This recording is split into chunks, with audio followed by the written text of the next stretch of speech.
créative, bienvenue sur Balade Créa Festive.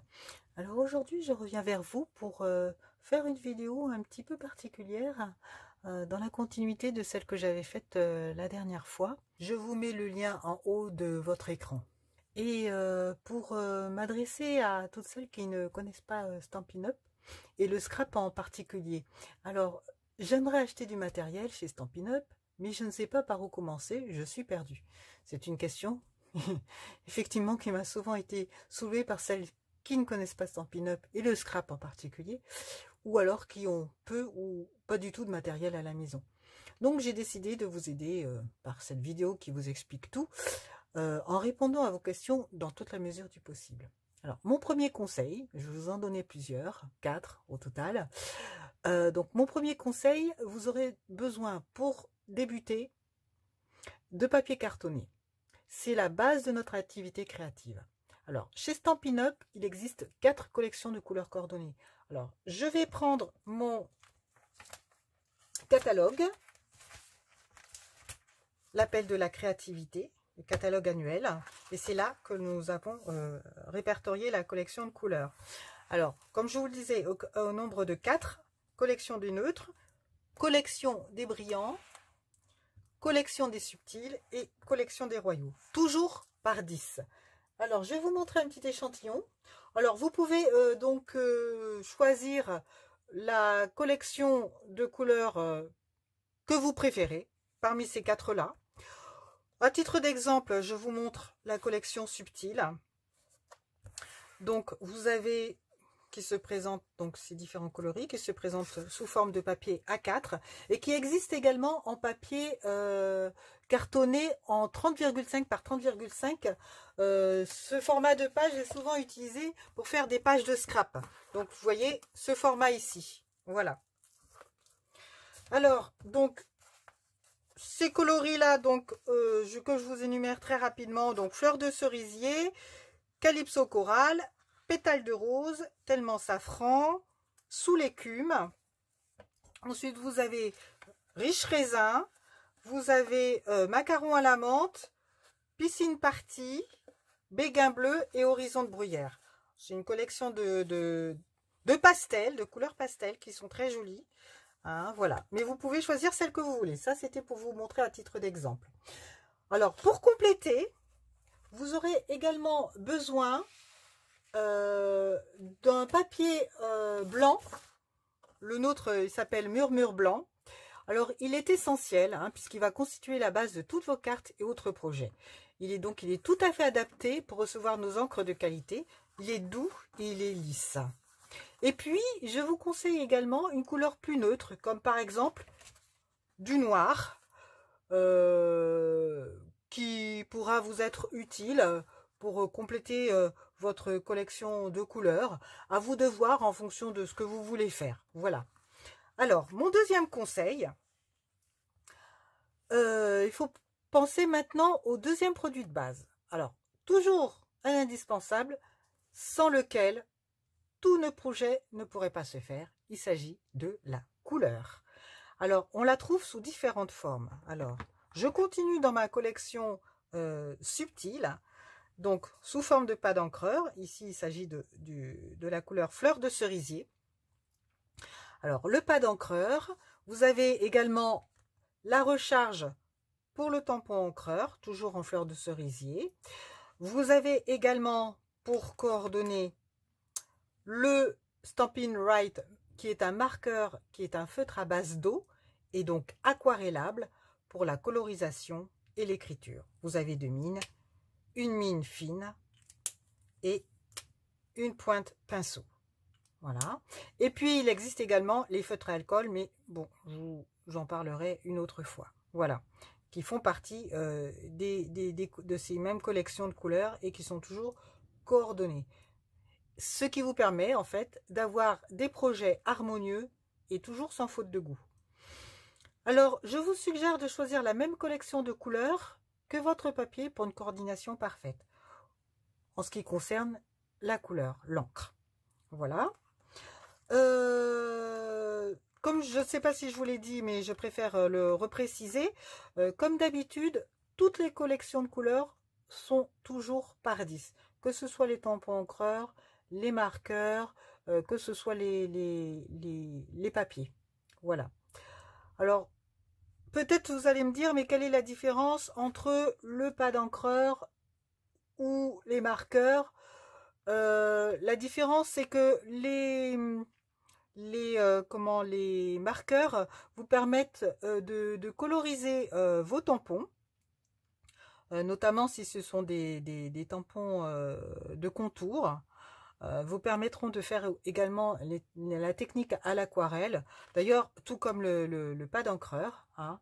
Mais moi je vous conseille plus particulièrement pour débuter les pads d'encreur, parce que ils sont beaucoup plus polyvalents, hein. En premier choix, je vous conseillerais de choisir ceci. Voilà. Mais après, au quotidien, vous verrez ce qui vous intéresse le plus, ce qui vous convient le mieux dans votre utilisation au quotidien. Voilà. Alors, comme le papier de couleur, je vous conseille également de prendre un tampon encreur de couleur noire. Alors, pour ce faire, nous avons la StazOn, qui est une encre à solvant indélébile pour tamponner vos images de contour et justement pouvoir les colorier à l'aquarelle. Voilà. Hein, c'est fort utile, comme ça, ça va compléter déjà pour démarrer votre collection de couleurs. Alors maintenant, nous allons en venir au troisième conseil. Il s'agit d'un troisième produit de base, un indispensable. Je viens de vous en parler tout à l'heure. Il s'agit en fin de compte du set de tampons. C'est lui qui va illustrer vos projets. Bien, ces tampons, donc les tampons Stampin' Up en particulier, sont renommés pour leur qualité supérieure et leur polyvalence. Ils sauront vous satisfaire quel que soit votre niveau. Donc, j'ai également ces deux sets de tampons, donc comme exemple, que je vais vous montrer. Alors, il existe deux types de sets de tampons. En résine, donc qui sont des tampons transparents, comme celui-ci. Voilà, vous voyez la transparence du tampon. Quand on tamponne, on voit très bien ce que l'on tamponne. Voilà. Et puis, nous avons également des tampons en caoutchouc rouge dit amovible, qui se présentent comme ceci. Voilà. Alors, tous deux, que ce soit les tampons amovibles ou que ce soit les tampons en caoutchouc, vont s'utiliser sur une base, un bloc acrylique transparent, comme celui-ci, qui sont réutilisables. Alors, je vous conseille pour démarrer d'utiliser le bloc D, pardon. C'est celui que j'ai en main, voilà. Vous avez donc la lettre qui est, alors je ne sais pas si vous allez réussir à voir, qui est gravée ici, numéro D. Sa taille, comme vous le constatez, est assez polyvalente puisqu'elle va accueillir la plupart des tampons, hein, mais c'est vraiment pour le démarrage, pour débuter. Alors, au sujet des tampons, je sais que le choix va s'avérer un peu cornélien, mais je vous conseille de choisir un set de tampons que vous aurez l'occasion d'utiliser régulièrement pour différents événements du quotidien. C'est important parce que sinon, vous finirez vite par le mettre de côté, ne sachant qu'en faire. Et croyez-moi, croyez-en mon expérience. Alors, ben, moi, je vous ai sorti ces deux-là, parce que effectivement, ce sont des tampons que vous pourrez utiliser au quotidien, qui sont polyvalents, avec plein de sentiments, voilà. Mais bon, bien sûr, c'est un exemple, hein, vous pouvez choisir celui que vous voulez. Et je vous ai également pris celui-ci pour justement l'aquarelle. Je vous parlais tout à l'heure de la StazOn pour tamponner les images de contour. Et bien justement, celui-ci en fait partie, vous voyez. Hein, et une fois que vous avez tamponné sur votre feuille, et bien ensuite vous avez la possibilité de coloriser toutes les feuilles, les fleurs qui sont ici. Voilà, avec la StazOn qui est une encre indélébile et effectivement l'encre à base d'eau par rapport à nos pads d'encreur ou nos marqueurs, eh bien, ne baveront pas avec cette encre noire. Voilà. Et puis, mon quatrième conseil, c'est de vous équiper d'accessoires qui faciliteront la réalisation de vos projets et leur finalisation. Là également, il s'agit de produits indispensables. Alors, quels sont-ils? Eh bien, vous aurez besoin d'une paire de ciseaux de précision. Vous ne pourrez plus vous en passer, vous vous demanderez comment je faisais avant, tellement ces ciseaux découpent super bien. Et la particularité, c'est qu'ils coupent jusqu'au bout des lames. Voilà, hein, sans à-coups, sans accrocher, ils sont parfaits. Vous aurez également besoin d'un plioir en os. Alors, pourquoi? Parce qu'il va faciliter le marquage et le pliage du papier. Là également, c'est un indispensable. Vous aurez également besoin d'une colle forte, extra forte. Il s'agit ici de la Tombow. C'est une colle blanche liquide, une colle multi-usage qui sèche assez rapidement et qui devient transparente une fois sèche.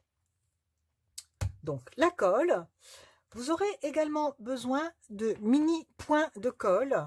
Alors pourquoi? Parce que ils vous permettront de coller des petites pièces de papier. Alors ça se présente comme ça.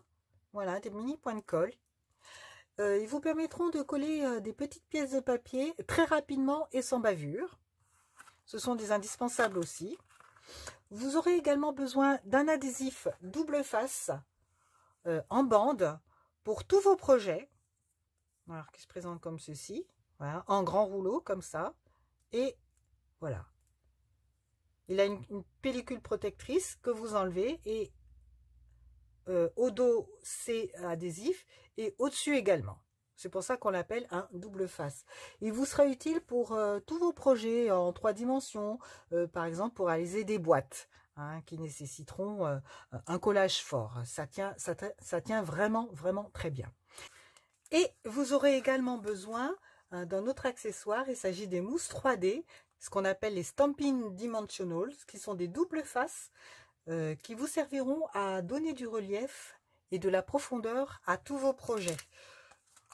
Et enfin, le dernier accessoire, et non des moindres, le coupe-papier. Alors là, franchement, celui-là, c'est également un indispensable entre tous et il va vous permettre de couper tous vos papiers, quels qu'ils soient.